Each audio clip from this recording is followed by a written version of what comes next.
نستغفره ونؤمن به ونتوكل عليه ونعوذ بالله من شرور أنفسنا ومن سيئات أعمالنا من يهده الله فلا مضل له ومن يضلله فلا هادي له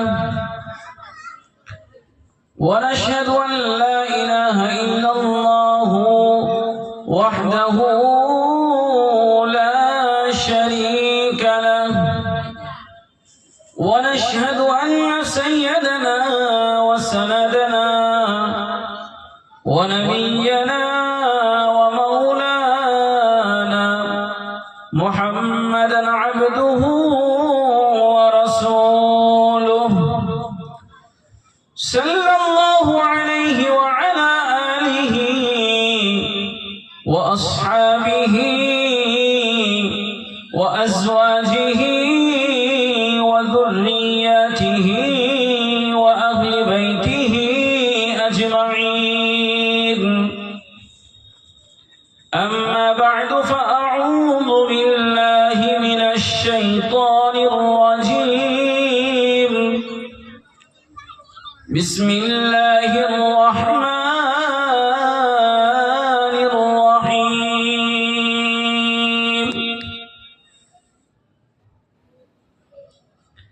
إنا أعطيناك الكوثر فصل لربك وانحر إن خيركم من تعلم القرآن وعلمه أو كما قال رسول الله صلى الله عليه وسلم إن الله وملائكته يصلون على النبي يا أيها الذين آمنوا صلوا عليه وسلموا تسليما اللهم صل على سيدنا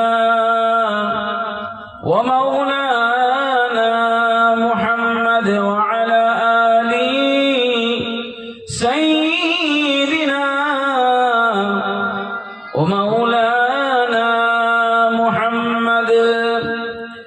محمد کے مداح دنیا ہے ساری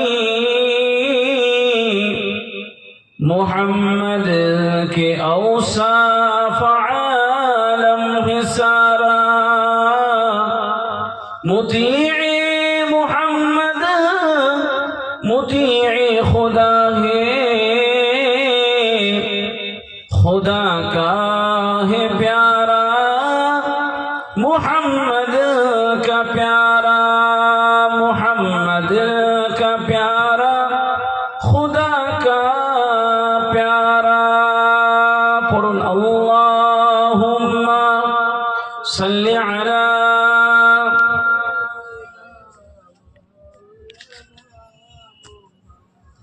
وعلى آل سيدنا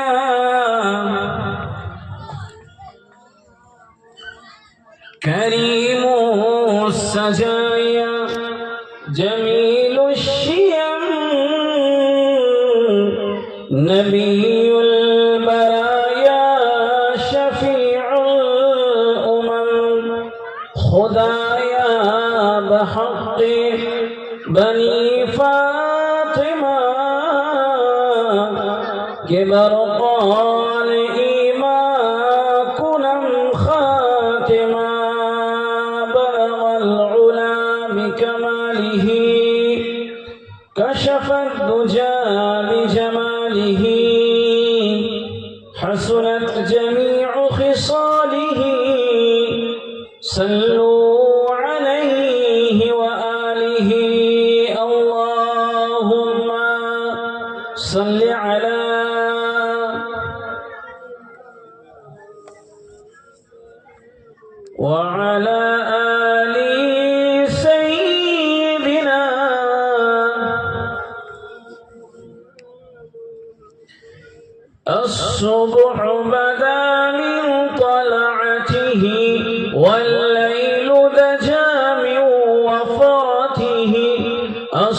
الصبح بدا من طلعته والليل دجى من وفرته كنز الكرم مولى النعم هذه الأمم لشريعته قرن الله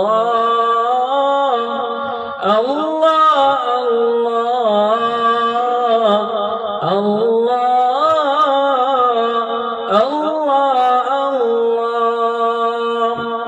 الصبح بدا من طلعته والليل دجى من وفرته اللهم صل على سيدنا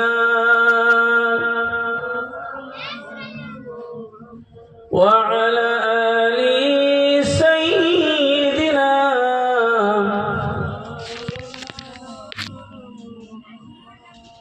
সাল্লাল্লাহু আলাইহি ওয়াসাল্লাম তাসলিমান কাসীরান কাসীরা।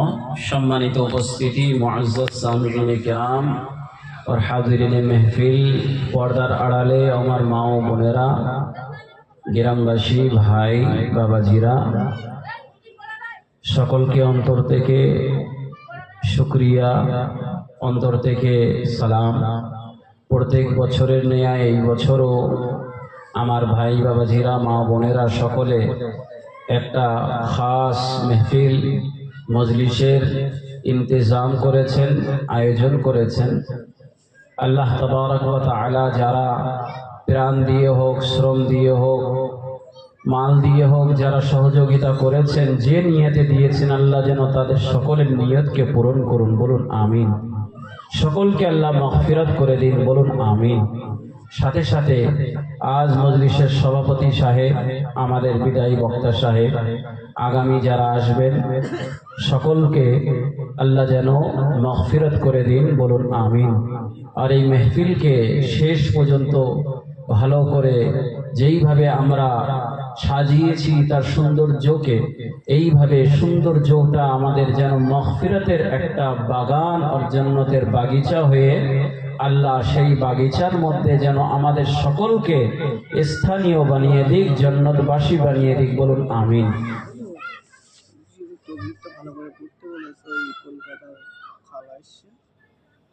আপনি ওখানে গাড়ি আছে, কি পড়বো তবলিগটা সেটা পড়েন। কলকাতা খালা এসছে, ওই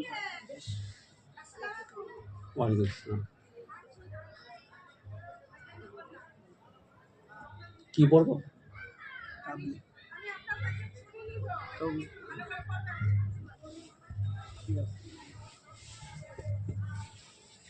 তা এই মেহফিল, এই মজলিসটা আমাদের জন্য খুবই উপকারী ও খুবই প্রয়োজনীয় একটা বিষয়। আল্লাহ কার এর মধ্যে মাগফিরাত করবে, কার কি ক্ষমা করবে আমরা জানি না। আমি আগেই বলেছিলাম कि আল্লাহ এই ওসিলা করে আল্লাহ কাকে ক্ষমা করবে আমরা জানি না। ওই জন্য ভাই বাবাজিরা, পর্দার আড়ালে আমার মা ও বোনেরাও শুনছেন, কোন ওসিলা করে আল্লাহ আমাদেরকে ক্ষমা করবে। যেমন দেখুন, পবিত্র শাবানুল মুআজ্জম মাস, আগামী কয়েকদিন পর, 9-10 দিন পরেই আমাদের রমাদানুল মুবারক মাস। এই যে আল্লাহ আমাদেরকে সুযোগ দিয়েছেন, এই সুযোগটা যেন আমরা হারা না হই, এই সুযোগটা যেন আমরা হাতছাড়া না হই, তার জন্য মেহফিলের মধ্যে কিছু মজলিসের আদবটা বজায় রেখে আমরা সেইভাবে কিছু শ্রবণ করে আমরা কিছু নিয়ে যেতে পারি। এই জন্য সর্বপ্রথম আমরা এইটাই মনে করি, সর্বপ্রথম এইটাই আমরা জানি যে আমরা আল্লাহর গুণগান গাইব, আল্লাহর উপাসনা করিব, রাসূলুল্লাহ সাল্লাল্লাহু আলাইহি ওয়াসাল্লামের উপরে লক্ষ কোটি দরুদ ও সালামের নজরানা পাঠ করব। যা কিছু করি না কেন একমাত্র আল্লাহর জন্য। কার জন্য ভাই বলুন? একমাত্র কার জন্য? আল্লাহর জন্য। মানুষদেরকে দেখানি করার জন্য, কাউকে খুশি করার জন্য, কারোকে দেখাবার জন্য না। একমাত্র আমার আল্লাহ আমার থেকে কি চাইছেন সেই উদ্দেশ্য করে আমরা যা বলবো শুনবো, তার উপর আমল করব, এই নিয়তে বসি, যা কিছু শুনবো ইনশাআল্লাহ কিছু না কিছু আল্লাহ যতটুকু আমাদেরকে আমলের তৌফিক দেন তার উপরে আমল করব, বলুন ইনশাআল্লাহ। তা কোরআন শরীফে আমি আয়াত তিলাওয়াত করেছিলাম, ইন্না আ'তাইনাকাল কাউসার। মহান আল্লাহ রাব্বুল আলামিন তার পুত্র যে সন্তানগুলো ছিল আপনারা শুনেছেন, পুত্র সন্তানের মধ্যে হযরত আব্দুল্লাহ, যার নাম কাসিম, তারপরে তাহির, তয়্যব। পুত্র সন্তান যেটা তিনটি ছিল, ইব্রাহিম নাম শুনেছেন তো। দু বছরের মধ্যে আল্লাহ তাআলা তানাকে ডেকে নিয়েছেন। আর যে দেখা যাচ্ছে নারী সন্তান, যেমন হযরত ফাতিমা আছে, জৈনব আছে, রুকাইয়া আছে, উম্মে কুলসুম আছে। হযরত খাদিজাতুল কুবরা রাদিয়াল্লাহু আনহা থেকে কটা সন্তান ছিল? 4টে নারী সন্তান। আর পুরুষ যে সন্তান, ইয়ানি যে সন্তান ছেলে, ওটা ছিল 2টো, তাহলে 6টা। আর মারিয়া কিবতিয়া একটা দাসী ছিলেন, সেই দাসীর থেকে তার থেকে একটা ছেলে ইব্রাহিম। এখন ছেলেগুলো ছোটবেলায় আল্লাহ তাআলা কি হিকমত রেখেছিলেন, উঠিয়ে নিয়েছেন একের পর এক, একের পর এক, 1-1.5 বছর 2 বছর হয় উঠিয়ে নেয়। নবীজির চোখ দিয়ে অশ্রু ঝরিয়ে থাকে, কাঁদছেন নবীজি, কাঁদছেন, ইয়া আল্লাহ আমাকে পুত্র সন্তান দিয়েছেন আর আপনি ডেকে নিলেন, একটা গিয়েছে, 2টো গিয়েছে, 3টেই চলে গিয়েছে। নবীজি কাঁদছেন। নবীজির কষ্টটা দেখে মহান আল্লাহ রাব্বুল আলামিন তানাকে একটা সুসংবাদ দিয়েছেন, একটা খুশখবরি শুনিয়েছেন। এই খুশখবরি কি? কাফিররা ঠাট্টা করছে কে নবীজির আর বংশ এখানেই শেষ। পুত্র থেকে যে বংশ হয়, পুত্র থাকলে তার ছেলে হবে, তার থেকে নাতি হবে, হবে কি হবে না? বংশ শেষ, তারা আনন্দ করছেন। নবীজির চোখ দিয়ে অশ্রু বাড়িয়ে থাকছে, নবীজি কাঁদছেন। আল্লাহ রাব্বুল আলামিন বললেন, নবীজি কোনো চিন্তার কারণ নেই, আপনি কাঁদছেন কেন? পুত্র সন্তান আমি নিয়েছি, এর পিছনে একটা হিকমত আছে, আল্লাহর একটা কোনো কারণ আছে যার ক্ষেত্রে আল্লাহ নিয়েছেন। কিন্তু আপনার মেয়ের থেকে, তার বংশ থেকে, আপনার নসলকে, আপনার খানদান সম্প্রদায়কে কিয়ামত পর্যন্ত দুনিয়ার মধ্যে রেখে দেব, বলুন সুবহানাল্লাহ। বড় মেয়ে হযরত জৈনব রাদিয়াল্লাহু আনহা, হযরত জৈনব, তারপরে রুকাইয়া, উম্মে কুলসুম, হযরত উসমান রাদিয়াল্লাহু তাআলা আনহুর নিকার মধ্যে ছিলেন। তারপরে হযরত ফাতিমা, ফাতিমার থেকে আল্লাহ তাআলা 2টো সন্তান হাসান আর হুসাইন রাদিয়াল্লাহু আনহুমা আল্লাহ দিয়েছেন। এই হাসান আর হুসাইন তানার গোত্রের মধ্যে কারবালার ময়দানের মধ্যে 72 জনের মধ্যে সব শহীদ হয়ে গিয়েছেন। 72 জন হোসেন রাদিয়াল্লাহু তাআলা আনহুর সমস্ত আওলাদ আল্লাহর রাস্তায় জবা হয়ে গিয়েছে। শুধুমাত্র তার একটা সন্তান হযরত জৈনুল আবিদিন রাহমাতুল্লাহি আলাইহি, আল্লাহ তানাকে হায়াতে রেখেছেন, বলুন সুবহানাল্লাহ। এই জৈনুল আবিদিন রাহমাতুল্লাহি আলাইহি থেকে আল্লাহ তাআলা বংশটাকে আরো বাড়িয়ে দিয়েছে। আর ইরান আর ইরাকের মধ্যে এই বংশ বেড়ে বেড়ে বেড়ে আজ যে দুনিয়ার মধ্যে আল কুরাইশ যে খানদান আছে, কিংবা সৈয়দ যে খানদান আছে, এই নবীরই বংশের খানদান, বলুন সুবহানাল্লাহ। তো বলুন, পুত্র সন্তান আল্লাহ নিয়ে দিয়েছেন, কিন্তু নারী সন্তান যে আল্লাহ রেখেছেন, তার থেকে রসুলের বংশ, রসুলের আওলাদের মধ্যে আছে কিনা বলুন? হ্যাঁ, আছে। দাদা হুজুর রহমাতুল্লাহি আলাইহি তিনিও রসুলের বংশের মধ্যে ছিলেন। তারপরে হিন্দুস্তানের মধ্যে এই ব্রিটিশের বিরুদ্ধে যারা আন্দোলন করেছিলেন, বড় বড় ওলামায়ে কেরাম, অধিকাংশ ওলামা রসুলের বংশধর ছিলেন, বলুন সুবহানাল্লাহ। তাই আল্লাহ চালিয়ে নিচ্ছেন।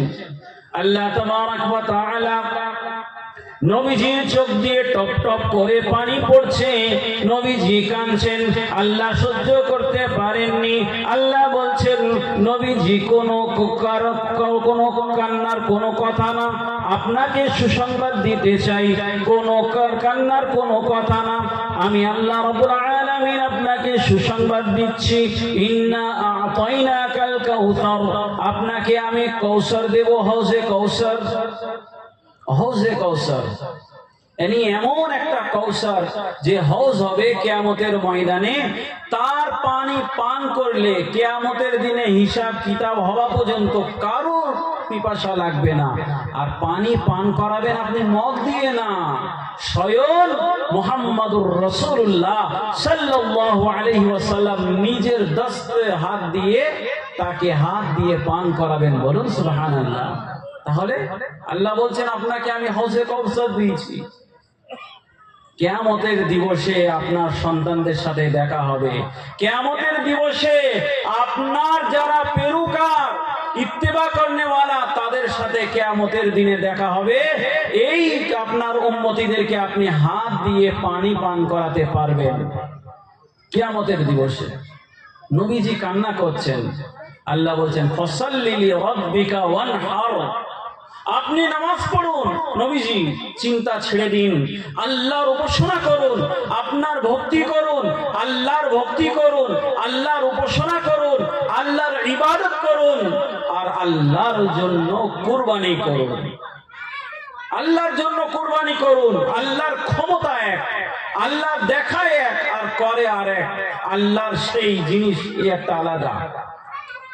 তো এই দুনিয়ায় দেখছেন একটা বান্দা, দেখেছেন বড় বড় এমন এসেছে যাদের জীবন সারা জীবন গুনার মধ্যে কাটিয়ে দিয়েছে, কিন্তু এমন এক সময় কে দেখা যাচ্ছে তারা দুনিয়ার থেকে যাচ্ছেন, কিন্তু আল্লাহকে রাজি খুশি করে কলিমা পড়ে তারা দুনিয়ার থেকে বিদায় নিচ্ছেন, আর জান্নাতের অধিকার আর হক আর তার জান্নাতবাসী হয়ে যাচ্ছেন। বলুন সুবহানাল্লাহ। হচ্ছে কি হচ্ছে না বলুন? এমন হচ্ছে সারা জীবন নামাজ পড়েছে, রোজা রেখেছে, কিন্তু মৃত্যুর সময় দেখা যায় ছটপট ছটপট করছে, তার মুখ দিয়ে কলিমায়ে কুফর বাড়িয়ে গিয়েছে, আর কলিমায়ে কুফর পড়ে সে তার জীবনটা সে ছেড়ে দিয়েছে, আর কুফর অবস্থায় তার মৃত্যু হয়েছে। সে জান্নাতে যাবে ভাই বলুন, জাহান্নামে যাবে? হয়েছে কি হয়নি? তাই জন্য কার জীবনে কি হবে কিচ্ছু বলার নেই। আল্লাহর হুকুম ইবাদত করার জন্য আমরা ইবাদত করব, আল্লাহর হুকুম আমাদেরকে উপাসনা করার উপাসনা করব, আল্লাহ যেমন বলছেন তেমন আমরা মানব, কিন্তু সর্বসময় সচেতন থাকতে হবে, ভয় করতে হবে যে আল্লাহর থেকে আল্লাহ কখন আমাদের ইবাদত কবুল করবে করবে না কিছু জানি না। নবীজি আলাইহিস সালাতু ওয়াস সালামের উপর একবার মুহাব্বতের সাথে দুরূদ শরীফ পাঠ করুন। আল্লাহুম্মা জলিল ভাই, তো পানির ব্যবস্থা করুন তো, পানি।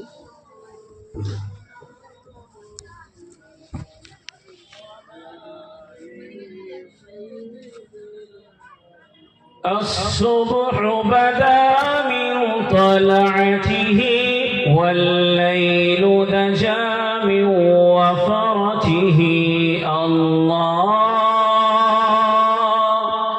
الله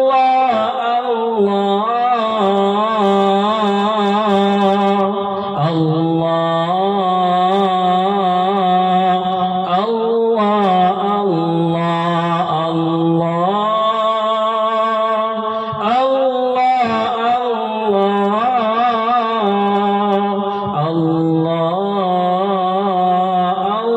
الله الله كنز الكرم مولى النعم كنز الكرم مولى النعم هادي الأمم لشريعته كنز الكرم مولى النعم هادي الأمم لشريعته الله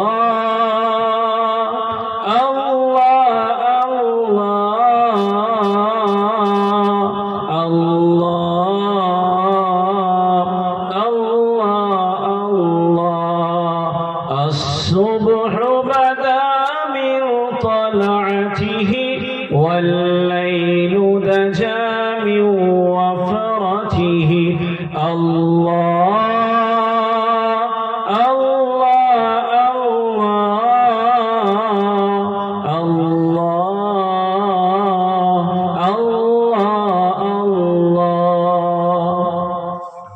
ওই জন্য সর্বসময় আল্লাহ রাব্বুল আলামিনের প্রশংসা করতে হবে। জীবন যদি সঠিক আমরা যাপন করতে চাই, সর্বপ্রথম আল্লাহর প্রশংসা। ওই হচ্ছে আল্লাহর ইসমে জাতি নাম আল্লাহ। কি নাম? আল্লাহর অনেকগুলো নাম আছে, ওগুলো গুণাগুণী নাম, সিফাতি নাম, কিন্তু আল্লাহর আসল নাম সে হচ্ছে আল্লাহ। ধরুন আমার নাম হচ্ছে আব্দুল কাদির, আমি একটা লেখক, সেই হিসাবে তাকে কাতিব সাহেব বলতে পারে। আমি একটা আলেম, মৌলানা সাহেব বলতে পারে। আমি একটা মুফতি, আমাকে মুফতি সাহেব বলতে পারে। আমি একটা ভদ্র মানুষ, আমাকে মানুষ ভদ্র মানুষ বলতে পারে। এগুলো আমার গুণ আছে, এগুলো আমার ডিগ্রি অনুযায়ী মানুষ আমাকে সকলে চেনে, কিন্তু আসল আমার নাম কি? আব্দুল কাদির। তো আল্লাহর যে আসল নাম হচ্ছে ও হচ্ছে আল্লাহ, আল ইলাহ, সর্ব মাবুদ। মানে যত মাবুদে বাতিলা আছে, এ তো মাবুদে বাতিলা, এর কোনো স্থানীয় নেই, কিন্তু আসল যে মাবুদ আছে আমাদের প্রভু, তিনি হচ্ছেন আল্লাহ, আল ইলাহ থেকে তৈরি। আর যত নাম আছে, রহমান আছে, রহিম আছে, মালিক আছে, খালিক আছে, রাজ্জাক আছে, রহমান আছে, এই নামগুলো আল্লাহর জাতি নাম না, এগুলো সিফাতি নাম, আল্লাহর গুণের নাম।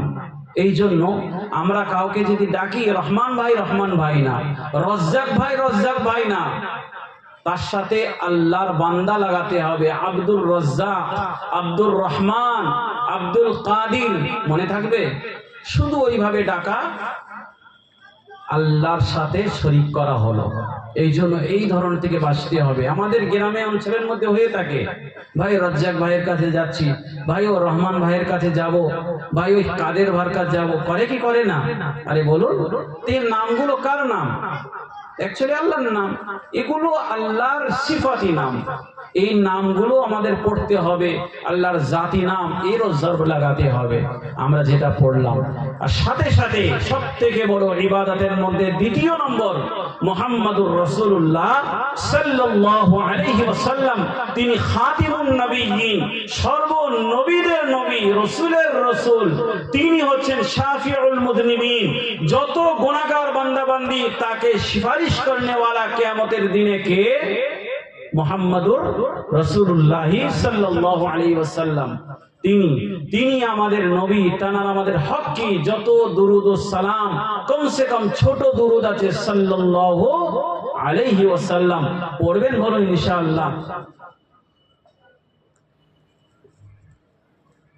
পড়ুন, সাল্লি আলা নবিনা, সাল্লি আলা মুহাম্মাদিন, সাল্লি আলা শাফিঈনা, সাল্লি আলা মুহাম্মাদিন, সাল্লি আলা নবিনা, সাল্লি আলা মুহাম্মাদিন, সাল্লি আলা শাফিঈনা, সাল্লি আলা মুহাম্মাদিন।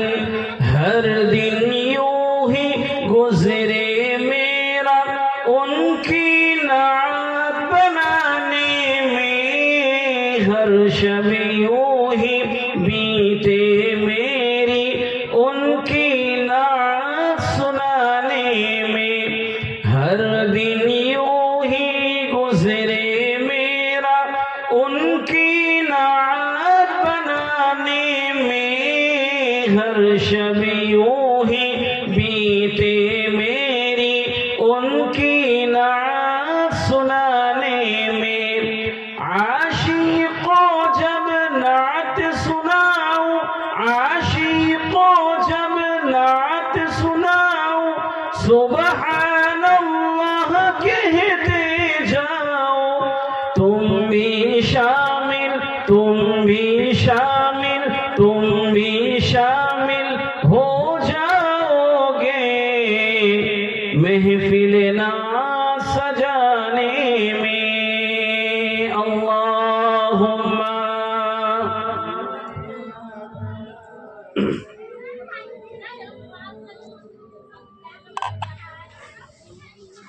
এই জন্য দুটো সব থেকে বড় ইবাদত, একটা কি বললাম, আল্লাহর উপাসনা করার মধ্যে সব থেকে বড় আল্লাহর নামের জপ করা, কিন্তু পাগলের মতো না।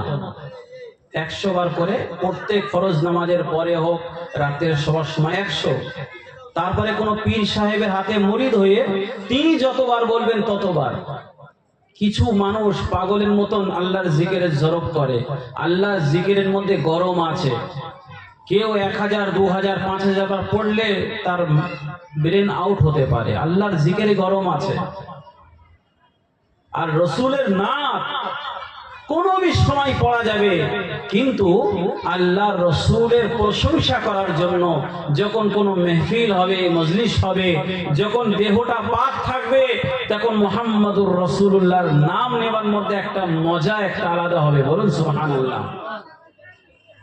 কিন্তু তৃতীয় নম্বরের মধ্যে কোরআন শরীফ এমন একটি কিতাব, আল্লাহ নিজেরও প্রশংসা তার মধ্যে জানিয়েছেন, লিল্লাহি মা ফিস সামাওয়াতি ওয়া মা ফিল আরদ।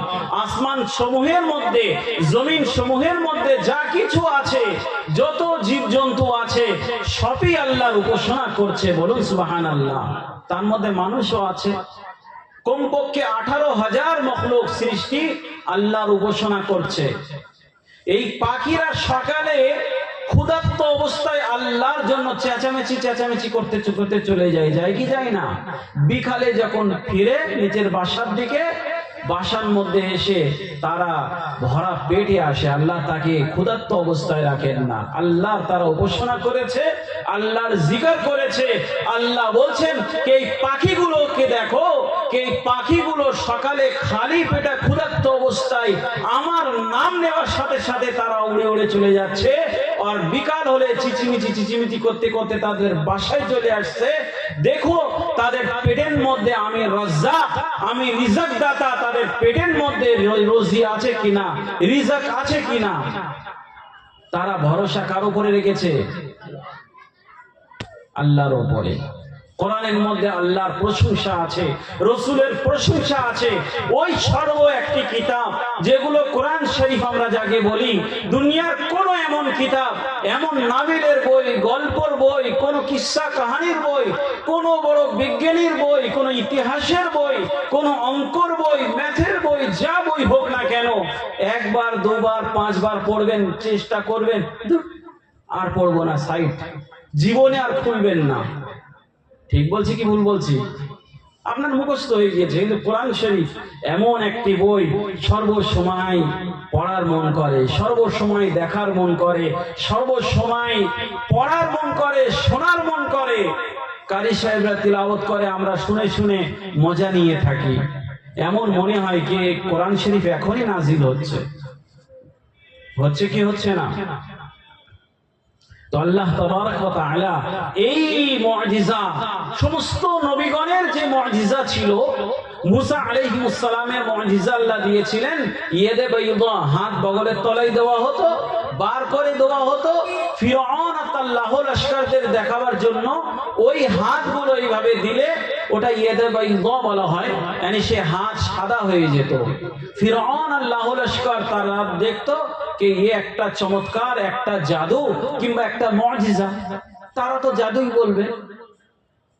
তারপরে আশা, যে লাঠি ছিল, সেই লাঠিটা ফেলে দেওয়া হতো। মুসা আলাইহিস সালাম, সে আজদাহা তৈরি হয়ে যেত লাঠি।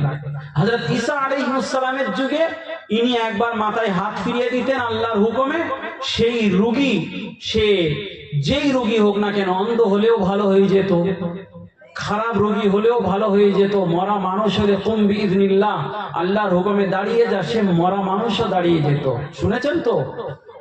ঈসা আলাইহিস সালামের যুগের মধ্যে ডাক্তারির যুগ ছিল। জালিনস বড় হাকিম, তবিব, ডাক্তার, তার ঔষধ আজ পর্যন্ত আমাদের মার্কেটের মধ্যে পাওয়া যায়। তার তৈরি করা ঔষধ আজ পর্যন্ত আমাদের ডাক্তার, তবিব তারা তৈরি করছে। এখনো আয়ুর্বেদিক লাইনের মধ্যে জালিনসের ঔষধ পাওয়া যায়। এই জালিনস ছিল ওই যুগের মধ্যে, হযরত ঈসা মসিহ আলাইহিস সালামের যুগের মধ্যে বড় তবিব আর ডাক্তার।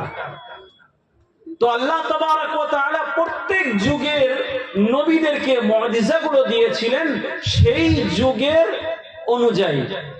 ঈসা আলাইহিস সালামের যুগে কি ছিল? ডাক্তারির যুগ ছিল। আল্লাহ হযরত ঈসাকে ও ডাক্তারি মতন এমন একটা মুজিজা দিয়েছে। হযরত মুসা আলাইহিস সালামের যুগের মধ্যে জাদুর জমানা ছিল, সারা মানুষ জাদু করত, জাদু শিখত। হযরত মুসা আলাইহিস সালামকে এমন দুটো মুজিজা দিয়েছে, আরো কিছু মুজিজা দিয়েছে, দুটো বিখ্যাত, সে হচ্ছে জাদু মতো। কিন্তু পার্থক্য এটা, জাদু ওর তার কোনো স্থায়ী হয় না, আর মুজিজা এটা আল্লাহর দেওয়া একটা জিনিস। বলুন সুবহানাল্লাহ। মুজিজা এমন একটা জিনিস যে সামনেওয়ালাকে কি করে থাকে, দুর্বল করে দেয়, আজিজ করে দেয়, তাকে মুজিজা বলে। মুহাম্মাদুর রাসূলুল্লাহ সাল্লাল্লাহু আলাইহি ওয়াসাল্লাম যেই যুগে এসেছেন, আল্লাহ তাবারক ওয়া তাআলা কোরআন শরীফের মধ্যে জানিয়েছেন, লাকাদ মান্নাল্লাহু আলাল মুমিনিন ইয বা'আসা ফীহিম রাসূলাম মিনহুম ইয়াতলু আলাইহিম আয়াতিহি ওয়া ইউযাক্কিহিম ওয়া ইউআল্লিমুহুমুল কিতাবা ওয়াল হিকমাহ। আল্লাহ তাবারক ওয়া তাআলা কোরআন শরীফের মধ্যে জানিয়ে দিয়েছেন, ও আমার দুনিয়ার মানুষেরা, আমার বান্দা বান্দীরা, শুনে নাও, বুঝে নাও, জেনে নাও, তোমাদের উপরে আমি ইহসান করেছি, তোমাদের উপরে আমি অনুগ্রহ করেছি। আমার রহমতের নবী, দয়ার নবী জনাবে মুহাম্মদ আরবি সাল্লাল্লাহু আলাইহি ওয়াসাল্লামকে প্রেরণ করেছি। তার কাজ কি? তার চারটি বড় বড় কাজ। ইয়াতলু আলাইহিম আয়াতি, সে কোরআন শরীফ থেকে, আল্লাহর কিতাবত থেকে তিলাওয়াত করে তোমাদেরকে শিখিয়ে থাকে। ওয়া ইউআল্লিমুহুমুল কিতাব, কোরআন যে তিলাওয়াত করে থাকে তোমাদেরকে কোরআন শেখায়। সর্ব বড় বড় দুটো কাজ। কোরআন তিনি তিলাওয়াত করেন, কোরআন শেখানোর কাজ করেন। শিক্ষক কোরআন শেখান, শুদ্ধ করেন। ওয়াইউযাক্কিহিম, আর তার নূর, কোরআনের নূর তোমাদের অন্তরকে আলোকিত করে থাকেন। বলুন সুবহানাল্লাহ। यानी খানকার মধ্যে যে পীর সাহেবদের যে কাজ, আল্লাহ আল্লাহ রাসূলের দিকে আহ্বান করা, জিকির করা, এই করা, কথা বুঝতে পারছেন কিছু? অন্তরকে তাজকিয়া করা, গীবত থেকে, পরনিন্দা পরচর্চার থেকে, মানুষের উপরে হিংসা হাসদ করার থেকে, বিভিন্ন রকম গুনার কাজ করার থেকে নিজেকে দূরত রাখা, এ হচ্ছে খানকার মধ্যে আউলিয়া আল্লাহদের কাজ। দাদা হুজুর, মেজে হুজুরের ওখানে ফুরফুরাই খানকা আছে কি নাই বলুন? এইভাবে আল্লাহওয়ালারা খানকা করেন। খানকা একটা হয় মাদ্রাসা, একটা হয় মসজিদ, আর একটা হয় খানকা। দেখতে গেলে সবই এক, কিন্তু খানকা এমন একটা, যেমন মাদ্রাসায় আমরা ছোট ছোট বাচ্চারা আমরা পড়িয়ে থাকি, মসজিদের মধ্যে ইমাম সাহেব বড়দেরও পড়িয়ে থাকেন, কিন্তু ইমাম সাহেব তো বসে বসে জিকার জরব দিতে পারবে না। বসে বসে সারাদিন কে মুরিদদের নিয়ে ঘুরবে, ওখানে পীর আর মুরিদ করবে তা না। খানকার মধ্যে পীর সাহেব মুরিদেরকে কিছু সবক দিয়ে থাকে, কিছু লেসন দিয়ে থাকে, কিছু পাঠ পড়িয়ে থাকে, সেগুলো পড়তে হয়, শুনতে হয়, তার উপরে আমল করলে আল্লাহর দয়ার জান্নাতের মধ্যে প্রবেশ করার একটা রাস্তা দেখিয়ে থাকে। বলুন সুবহানাল্লাহ। নবীজির যে কাজ ছিল, আমাদের আউলিয়া আল্লাহ সেই কাজটা করছেন। আর তার থেকে যে আদেশ, আহকাম, আরকান গুলো আছে মানুষদেরকে বুঝিয়ে থাকে। এই দারুল ইফতা মুফতি ক্লাসের মধ্যে যেগুলো শেখানো হয় মাদ্রাসার মধ্যে, নামাজের হুকুম কি, রোজার হুকুম কি, অমুক কাজ করেছে তার ফতোয়া কি, তার হুকুম কি আছে কি নেই? তো এই নবীর কাজ ছিল, যেগুলো নবীজি বললেন, এইভাবে শিখিয়েছেন। ইউআল্লিমুহুমুল কিতাব ওয়া ইয়াতলুহুম, তার তিলাওয়াত করতেন, কোরআন শিখাতেন, তাজকিয়া করতেন, আর তার আহকাম আরকানের উপর মানুষকে আগ্রহী তার মধ্যে রাখতেন। যাই হোক, এই জন্য সবথেকে বড় নবীজির যে যুগের মধ্যে আল্লাহ কোরআন শরীফ তাকে দিয়েছিল, এই কোরআন শরীফ এমন একটা যুগের মধ্যে আছে যে কোরআন শরীফের মধ্যে আল্লাহ তাবারক ওয়া তাআলা পদ্যাংশ আর গদ্যাংশ, যেমন আমরা জানি যে একটা কবিতা আমরা বাংলায় পড়ি না, এই গজল পড়ি, নাচ পড়ি, প্রত্যেক কবিতার শেষে কিছু শব্দ আছে যেগুলো আমরা তিলাওয়াত করি, ভালো লাগে, লাগে কিনা? আরে কথা বলুন। তো আরবের যুগের মধ্যে পদ্যাংশ আর গদ্যাংশের মধ্যে, পদ্য আর গদ্যর মধ্যে এই কোরআন শরীফের মধ্যে আল্লাহ এমন নাজিল করে দিয়েছেন যে মানুষ ওর থেকে বড় কবি, ওর থেকে বড় শিল্পী আর কেউ হতে পারে না। নবীজি আলাইহিস সালামের উপর সেই কোরআন নাজিল হয়েছে। আল্লাহ বলছেন, ওয়াদ-দুহা ওয়াল-লাইলি ইযা সাজা মা ওয়াদ্দাআকা রাব্বুকা ওয়া মা ক্বালা ওয়ালাল আখিরাতু খায়রুল লাকা মিনাল উলা। দেখছেন তো সবথেকে লাস্টে আরে আছে কি না, আলাম তারা কাইফা ফাআলা রাব্বুকা বিআসহাবিল ফিল, আছে কি না? প্রত্যেক শব্দের মধ্যে এইভাবে আপনি পাবেন কোরআন শরীফের মধ্যে। ওই যুগের বড় বড় কবি শিল্পী তারা বলছে এ তো আমাদের কোনো কবিতা না, এ কোনো পদ্য গদ্যর কথা না, এ তো আল্লাহর হুকুম। আর নবীজির যেই কথা, নবীজির যেই বাণী, এইটাই আল্লাহ তাআলাকে মুজিজা স্বরূপে বানিয়ে দিয়েছিলেন। বলুন সুবহানাল্লাহ। কোরআন अब দেখুন মুসা আলাইহিস সালাম চলে গিয়েছেন, তানার যে ইয়েদে বাইদা বগলে হাত দিয়ে বার করা ও আর আছে বলুন দুনিয়ায়? নেই। লাঠিটা আর আছে? ফেলেছে, আজদা সাপ বেরিয়ে গিয়েছে, আছে? হযরত ঈসা আলাইহিস সালামের এখন যদি কাউকে হাত ফিরিয়ে দেয় এসে, সে মুজিজা আছে বলুন? নেই। উনি চলে গিয়েছেন, মুজিজা শেষ। আপনার আমার দয়ার নবী জনাবে মুহাম্মদ আরবি সাল্লাল্লাহু আলাইহি ওয়াসাল্লাম যখন দুনিয়া থেকে পর্দা করে গিয়েছেন, আহলে সুন্নাত ওয়াল জামাতের আকীদা কে নবী নিজের রওজার মধ্যে জীবিত আছেন, আমাদের থেকে পর্দা করেছেন, কিন্তু নিজের রওজার মধ্যে কি আছে? জীবিত আছেন। সে দুনিয়া থেকে চলে গিয়েছেন, কিন্তু রাসূল নিজের মুজিজাকে এখনো ছেড়ে দিয়েছেন। কে কোরআন শরীফ এমন একটা মুজিজা, যারা পড়বে, যারা শিখবে, যারা আঙুল রাখবে, তারা দেখবে, তার তাফসীর শুনবে, কোরআনের ব্যাখ্যা শুনবে, আল্লাহ তাদের সকলকে আল্লাহ হিদায়াত দিয়ে থাকবেন। বলুন সুবহানাল্লাহ। এই জন্য আমি প্রথমেই বলছিলাম এই মজমার মধ্যে খুব দুঃখ লাগছে দেখে, লাশ বক্তা আসলে হুড় করে সব ভরে যাবে, আর একটা প্যান্ডেল রাখা আছে পিছনে, জায়গা দেওয়া যাবে না। আর কোরআন শরীফের কথা হচ্ছে, এই প্যান্ডেলের মধ্যে ৬-৭ জন বসে আছে, দুঃখ লাগছে দেখে। আজ আমাদের উপরে আল্লাহর রহমত কি করে আসবে? আল্লাহর মাগফিরাত কি করে আসবে? এই রহমত মাগফিরাত নেওয়ার আমাদেরকে ইচ্ছা নেই, আমরা তার থেকে ইচ্ছুক না, এই জন্য আল্লাহর রহমত আসে না। আচ্ছা বলুন, এই দেখুন একটা বাটি, এই প্লেট আছে, আমি যদি এই বাটিটা এইভাবে রেখে দেই, প্লেটটা আকাশ থেকে পানি পড়ে, তাহলে প্লেটটা ভরবে কি ভরবে না? কথা বলুন, ভরবে। আর আমি যদি প্লেটটা উল্টো করে দেই, তাহলে এই প্লেটের উপরে কি বৃষ্টির পানি পড়বে বলুন? কথা বলুন, পড়বে না। আল্লাহ বলছেন কে কোরআন সূরা কফ 26 পারার মধ্যে, সূরা কফের মধ্যে আল্লাহ বলছেন কে আল্লাহর জিকির এই অন্তরের মধ্যে হিদায়াত তৈরি করে, তখন আল্লাহর নুরানি তরিকা হিদায়াত তৈরি করে তখন যখন এই কলবটা তার মধ্যে হাজির হয়ে থাকে। এইভাবে হাজির হয়ে থাকে। এখানে দেখুন এইভাবে থাকে। আজ আমাদের কলব তো দুনিয়ার মধ্যে, কলব তো আমরা ঘোরাঘুরির মধ্যে, আমাদের অন্তর তো বাইরের দিকে, তা আমাদের রহমতটা জীবনে হবে কি করে? আমাদের মাগফিরাতটা প্রভু করবে কিভাবে? আল্লাহ বলবে তোকে মাগফিরাত করে কি করব? তোদের তো তোরা আগ্রহ না, তোরা দেখানি করছিস, তোরা রিয়াকারি করছিস, তোরা নুসরুমা করছিস, তোদের দাম নেই। এই তো আল্লাহ বলবে। সর্বশেষ আমরা এসে সালাম কিয়াম হলে দাঁড়িয়ে যাই, আর এখানে ভিড় ভাট্টা করে বাবা তাবাররুক নিয়ে বাড়ি যাই। কি মাগফিরাত হবে? কাকে আল্লাহ মাগফিরাত করবে? বনি ইসরাইল, ভাই শুনুন, বনি ইসরাইলের মধ্যে এমন একটা বান্দা, যে বান্দা কি করেছিল? সেই বান্দা 99টা হত্যা করেছিল। মুসলিম শরীফের, বুখারী শরীফের হাদিসের কিতাবের পরে সবথেকে মর্যাদাবান কিতাব মুসলিম শরীফ।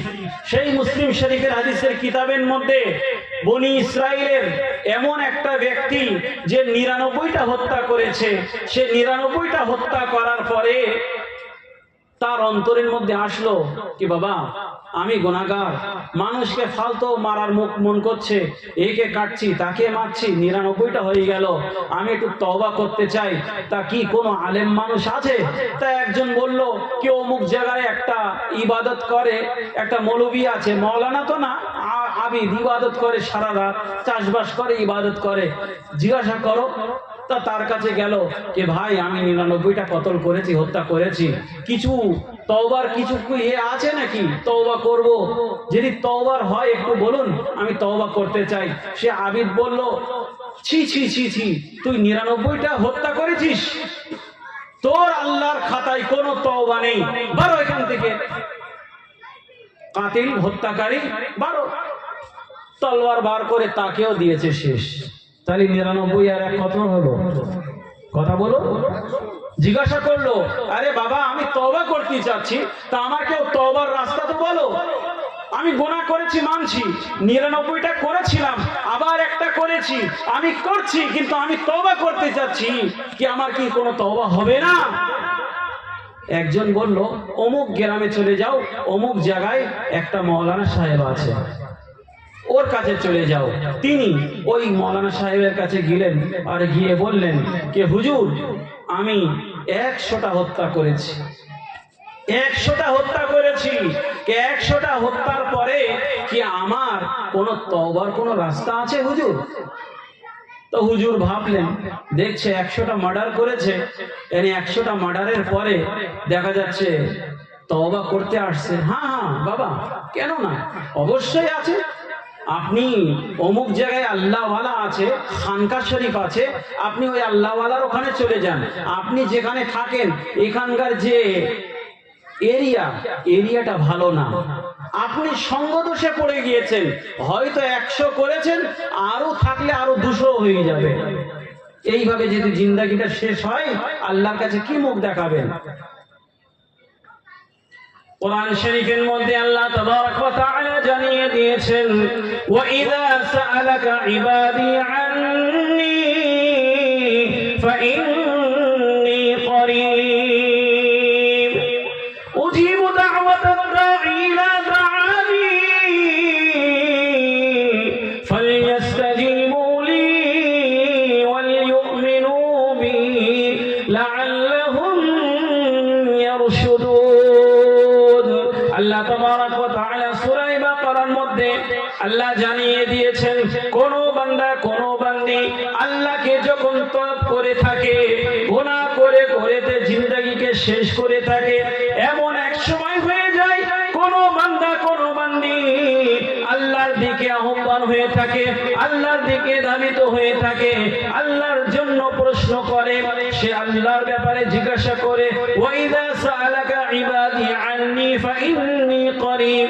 নবীজিকে সাহাবারা জিজ্ঞাসা করছেন আল্লাহর ব্যাপারে, আল্লাহর রাসূল সাল্লাল্লাহু আলাইহি ওয়াসাল্লামের কাছে। আল্লাহর রাসূলুল্লাহ সাল্লাল্লাহু আলাইহি ওয়াসাল্লামের জিজ্ঞাসা করার সাথে সাথে আল্লাহ তাবারক ওয়া তাআলা কোরআন শরীফের মধ্যে জানিয়েছেন, ও নবীজি আমি তার সঙ্গে সর্বসময় আছি, বলুন সুবহানাল্লাহ। সাহাবা জিজ্ঞাসা করছেন আল্লাহর ব্যাপারে, আল্লাহ বলছেন জিজ্ঞাসা করার কোনো দরকার নেই, নাহনু আকরাবু ইলাইহি মিন হাবলিল ওয়ারিদ। সূরা কফ 26 পারায় আল্লাহ বলছেন, আমি তার শাহরাগ গর্দানের মধ্যে সবথেকে বড় শির, ওই শিরের কাছাকাছি আমি, সেই বান্দার শিরের মধ্যে আছি, তার অন্তরের মধ্যে আছি, বলুন সুবহানাল্লাহ। উজিবু দাওয়াতাদ দাঈ ইলা দাআনি। বান্দা যখন আমাকে জিজ্ঞাসা করে, বান্দা আমার দিকে যখন আহ্বান হয়ে থাকে, আমার দিকে ধাবিত হয়ে থাকে, আমার কথার উপরে সাড়া দিয়ে থাকে, আমি আল্লাহ তার জন্য সাড়া দিয়ে থাকি। উজিবু দাওয়াতাদ দাঈ ইলা দাআনি ফালইস্তাজিবু লি। আল্লাহ বলছে প্রয়োজন আছে কি আমার আওয়াজের উপরে সাড়া দাও, আর আমার কথার উপরে ঈমান রাখো, যাতে তোমার উপর রহমত হয়ে থাকে, তোমরা মুমিন হয়ে থাকতে পারো। তাই এই যে হত্যাকারী 100টা হত্যা করেছে, মুসলিম শরীফের হাদিসের মধ্যে বলা হয়েছে, এই হত্যাকারী সেই মাওলানা সাহেবকে জিজ্ঞাসা করতে, হুজুর আমার কি মাগফিরাত হবে? হুজুর বলছেন অবশ্যই। আপনি যেই পরিবেশে থাকছেন পরিবেশটা নোংরা, আপনি আল্লাহ ওয়ালাদের ওখানে চলে যান, আল্লাহ ওয়ালাদের ওখানে গিয়ে তার হাতে আপনি থাকুন, ইনশাআল্লাহ আল্লাহ ওয়ালাদের কাছে থাকলে আপনার জীবনটা আলোকিত হয়ে যাবে, বলুন সুবহানাল্লাহ। সেই হত্যাকারী সেই মাওলানা সাহেবের কথা শুনে নবীজি আলাইহিস সালাতু ওয়াস সালাম মুসলিম শরীফের হাদিসের মধ্যে আবু সাঈদ খুজরি রাদিয়াল্লাহু তাআলা আনহু থেকে হাদিস বর্ণিত, বললেন সেই হত্যাকারী 99+1 হত্যা করার পরে মাওলানা সাহেবের কাছে, মাওলানা আলেম সাহেবের কাছে শুনে আল্লাহ ওয়ালাদের দিকে ধাবিত হলো।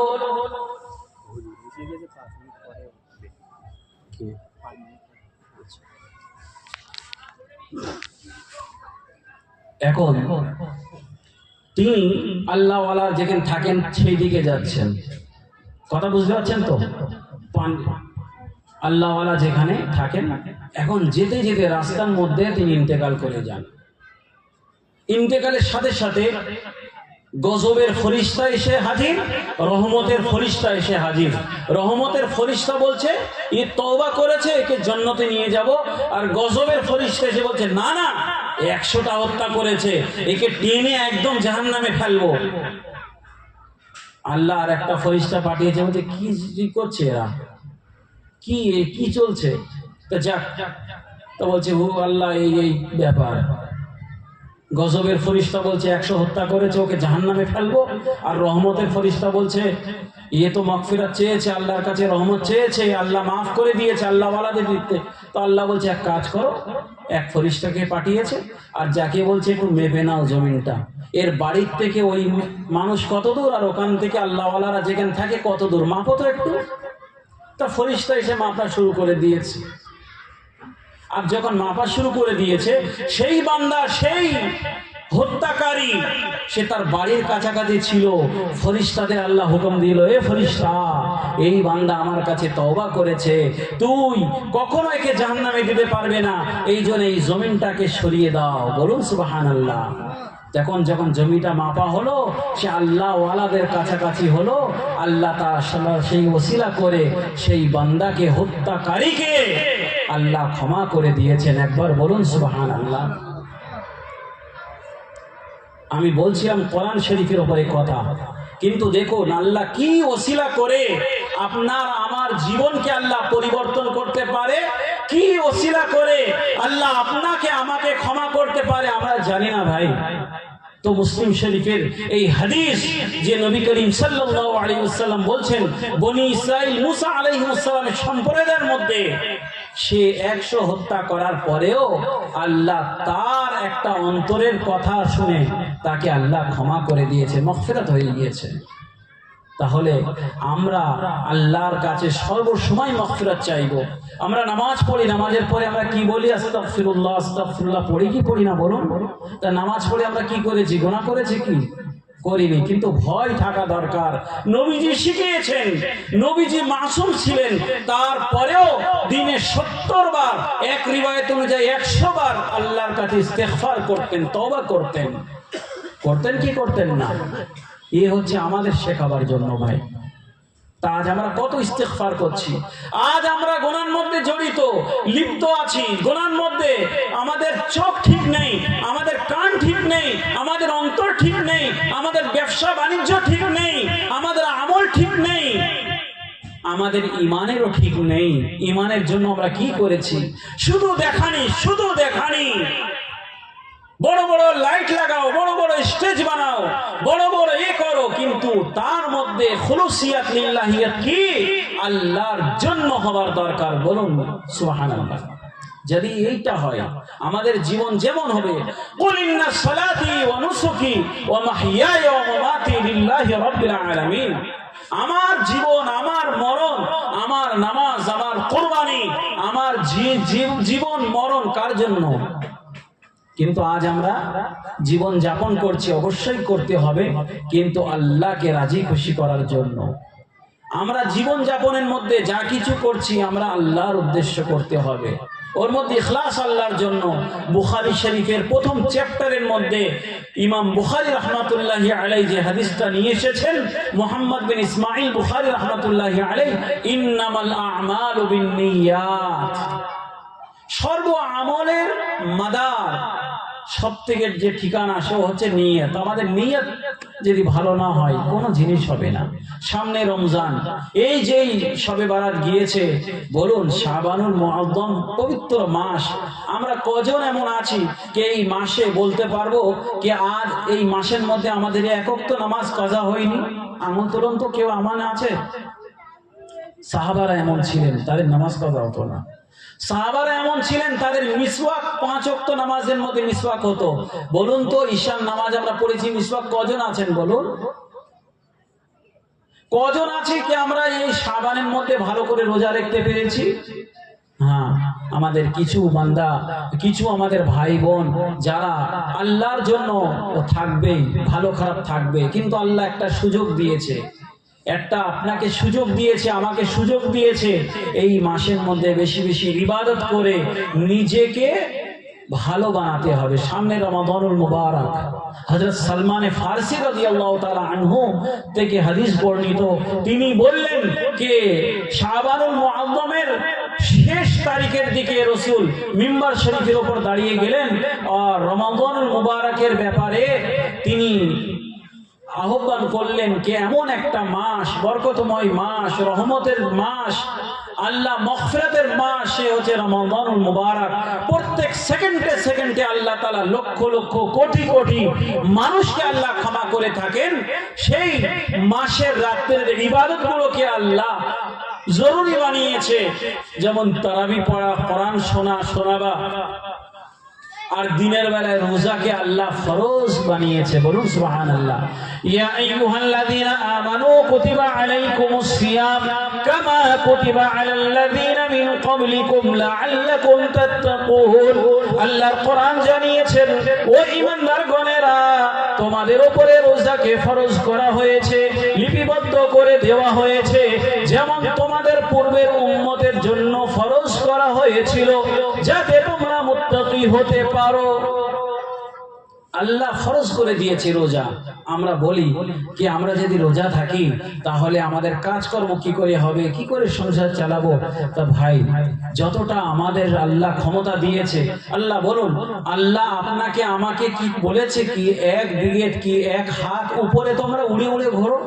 কথা বলুন। আমরা তো জমিনের সাথে লেগে আছি। লা ইউকাল্লিফুল্লাহু নাফসান ইল্লা উসআহা। মানুষের যে ক্ষমতা নেই সেই আদেশ আল্লাহ দেননি। আমাদের ক্ষমতাই নেই 1 হাত উপরে উড়ে উড়ে ঘোরার। আমাদের ক্ষমতা আছে, তা পাখি ঘুরবে, হাঁস ঘুরবে, মুরগি ঘুরবে। আল্লাহ আমাদের কিন্তু রোজা রাখার আল্লাহ হুকুম দিয়েছে, আমাদের ক্ষমতা আছে। এই জন্য সেই ক্ষমতা অনুযায়ী আমাদেরকে সকলকে সেই রোজাটা রাখতে হবে, রাতের ইবাদতটা করতে হবে, আল্লাহর জন্য তারাবি পড়তে হবে, আর সেই রাত্রে কোরআন শুনতে হবে। আর এই রমাদানুল মুবারক আসার আগে আগে আমরা তওবা করে আল্লাহর দরবারে সত্যভাবে হাজির হতে হবে। এই জন্য দেখানি করা, রিয়া করা, মানুষের উপর হিংসা করা, মানুষকে বিভিন্ন রকম দোষারোপ করা, এগুলো আমাদেরকে ছাড়তে হবে ভাই। অন্তরকে শুদ্ধ রাখতে হবে। এই জন্য আমাদের দৃষ্টিটাকে, চোখকে হেফাজত করতে হবে।